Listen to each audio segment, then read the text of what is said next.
আল্লাহ যখন এই পৃথিবী পৃথিবীর সৃষ্টি করলেন, কাঁপুনি বন্ধের রহস্য। পৃথিবীর মধ্যে ভাইব্রেশন হচ্ছিল, কাঁপাকাঁপি। আল্লাহ পৃথিবীর কাঁপাকাঁপি বন্ধ করার জন্য পেরেকের মতো পাহাড়গুলোকে পৃথিবীতে ঠুকে দিলেন, কাঁপাকাঁপি বন্ধ হয়ে গেল। এই দৃশ্য দেখে ফেরেশতারা বলে, ইয়া রাব, পাহাড়ের এত শক্তি, আপনার সৃষ্টির মধ্যে পাহাড়ের চেয়ে শক্তিশালী কিছু আছে? আল্লাহ বললেন আছে। সেটা কি?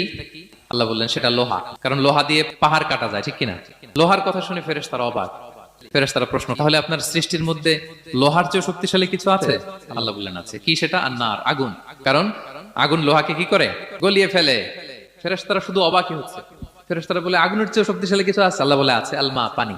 কারণ আগুনে দাউ দাউ করে জ্বলে ওঠা আগুনের মধ্যে পানি দিলে আগুন অস্তিত্ব হারায়।